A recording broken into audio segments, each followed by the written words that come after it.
Dalam pertemuan kali ini masih melanjutkan perbincangan antara seorang guru Syekh Shakik Al-Balkhi dengan seorang muridnya yang bernama Syekh Hatim Al-Ashar, yang mana beliau mondok selama 30 tahun dan mendapatkan hasil 8 faidah keilmuan. Kemudian sang guru bertanya kepada muridnya, apa 8 faidah keilmuan tersebut? Sang murid Syekh Hatim Al-Ashar menjawab, al-faidatul ula, inni nadartu ilal khalqi fara'aitu likullin minhum mahbuban wa ma'syukan yuhibbu wa yu'ashiku.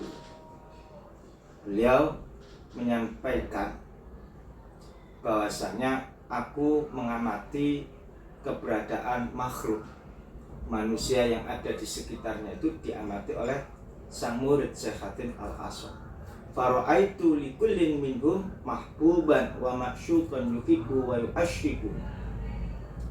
Dan kemudian saya mengamati dan melihat setiap orang dari makhluk, setiap manusia itu pasti memiliki orang yang dicintai, memiliki orang yang dirindukan. Wa ba'du dzalikal mahbub yusakhibuhu ila maradil maut.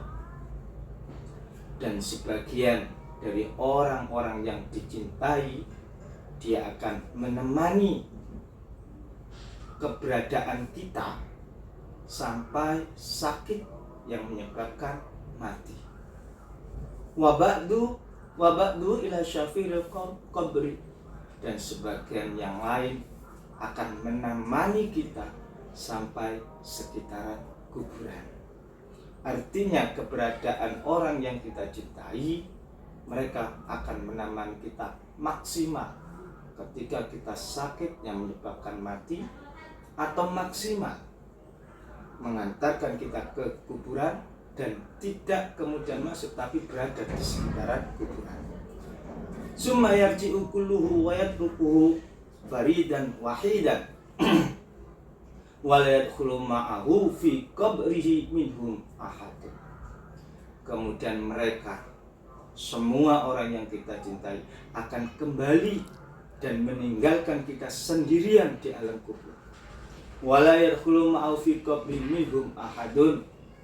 Dan mereka, orang-orang yang kita cintai, anak kita, istri kita, suami kita, siapapun mereka, akan kemudian tidak mau masuk bersama kita di dalam kuburan.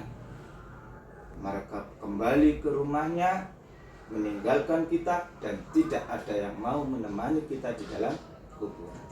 Fatafakkartu wa qultu.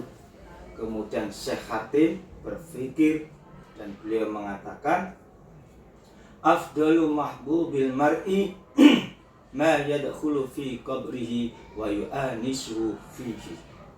Syekh Hatim menyimpulkan, sesuatu yang lebih utama dari apa yang dicintai oleh seseorang adalah sesuatu yang bisa masuk ke dalam kuburan dan sesuatu yang menghiburnya di alam kubur.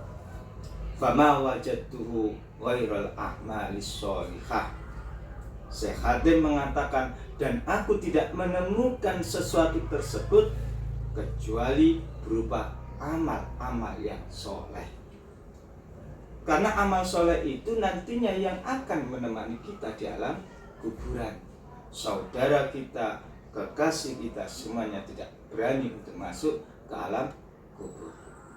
Fa'akhadtuha mahbuban li litakuna sirajan li fi qabri. Oleh karena Syekh Hatim memutuskan untuk memperbanyak berbuat yang baik sebagai sesuatu yang ia dicintai. Amal-amal soleh ini dilakukan terus oleh Syekh Hatim karena amal soleh itulah yang kemudian ia cintai, dengan harapan litakuna sirajan li fi qabri, dengan harapan amal-amal yang soleh itu nantinya akan menjadi penerang untuk diri Syekh Hatim di dalam kuburannya. Wa tu'anisuni fihi wa la tatrukuni farida. dan keberadaan amal soleh itu tidak kemudian meninggalkan Syekh Hatim sendirian dan akan selalu menghiburnya di dalam alam kubur. Dalam faedah keilmuan yang pertama ini menjelaskan betapa pentingnya kita untuk selalu berbuat amal baik, karena amal baiklah satu-satunya yang akan menemani kita di alam kubur, yang akan menghibur kita nantinya di alam kubur. Bukan saudara kita, bukan kekasih kita, bukan anak kita, bukan siapapun yang kita cintai, hanyalah amal soleh yang nantinya akan menemani kita.